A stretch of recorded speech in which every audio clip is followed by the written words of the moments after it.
नागपुरातील Ganga care hospitals या क्षेत्रातील आघाडीच्या मल्टीस्पेशालिस्ट हॉस्पिटल्सने महाधमनी स्टेट ग्राफ्टिंगची एक जटिल आणि अद्वितीय संकलित शस्त्रक्रिया यशस्वीपणे करून उल्लेखनीय कामगिरी केली। खोकला, रक्त येणे, आवाज गुदमरणे आणि अडचण यासह धोकादायक लक्षणे असलेल्या 75 वर्षीय व्यक्तीचे प्राण वाचविण्यासाठी ही प्रक्रिया महत्त्वपूर्ण ठरली, अशी माहिती यावेळी केअर हॉस्पिटलच्या डॉक्टर टीमने पत्रपरिषदेत दिली आहे। सचिन ढोमणे, केअर हॉस्पिटल नागपूरकडून हा पेशंट आमच्याकडे ब्लीडिंग घेऊन आला।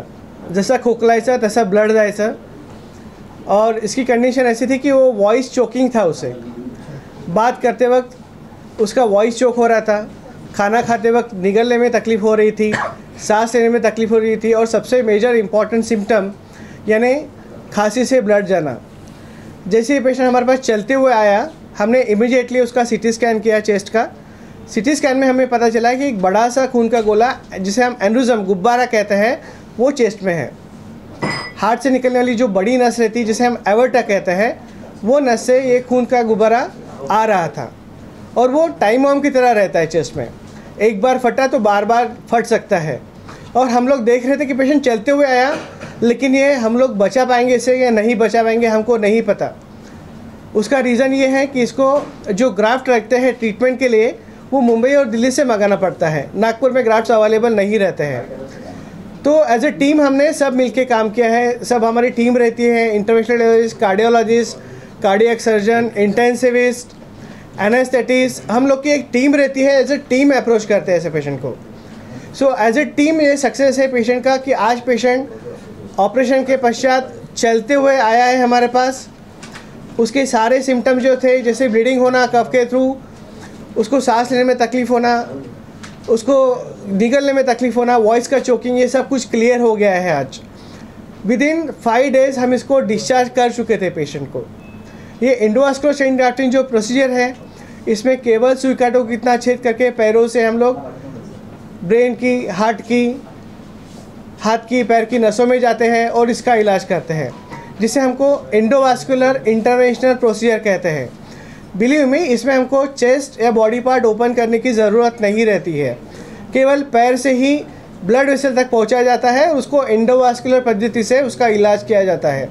इसको एंडोवास्कुलर इंटरवेंशन बोलते हैं। ये मिनिमली इन्वेजिव प्रोसीजर है। रिजल्ट काफ़ी अच्छे हैं। हॉस्पिटल स्टे कम है, आईसीयू स्टे कम है और पेशेंट जल्दी ही अपनी दैनंदिन एक्टिविटी रिज्यूम कर सकता है। सो ये मैं कहना चाहूँगा कि हम लोग की केयर हॉस्पिटल की टीम है, जिसका श्रेय सभी लोगों को जाता है। एज ए टीम हमने काम किया है और पेशेंट आज हमारे सामने है, जो चलते हुए हमारे पास वापस आया है। Thank you. हाँ, मी डॉक्टर विवेक लांजे, मी केअरमध्ये इथे कार्डिओव्हास्क्युलर अँड थोरॅसिक सर्जन आहे। आम्ही जो एक अद्भुत एक म्हणा की एक युनिक केस आहे ही, जी आम्ही अप्रोचनी आम्ही हँडल केलेली आहे।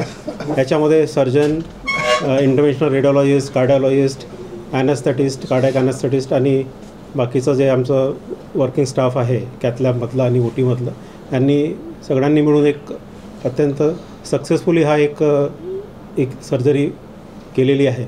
याच्यामध्ये एक ॲओर्टिक ॲन्युरिझम म्हणून आम्ही म्हणतो, एक ज्याच्यामध्ये की जे मुख्य धमनी असते त्याच्यामध्ये कोणत्याही भागामध्ये एक ते बलूनसारखं ते फुगून जाते आणि जास्त प्रेशरनी ते फुटून जातो आणि ती एक इमर्जन्सी असते। त्याच्यामध्ये पेशंट हॉस्पिटलपर्यंत पोहोचणे हे एक पेशंटसाठी एक मोठी एक चॅलेंजेस असतो हे, की तो हॉस्पिटलमध्ये पोहोचेल आणि जिवंतपणे बाहेर निघेल।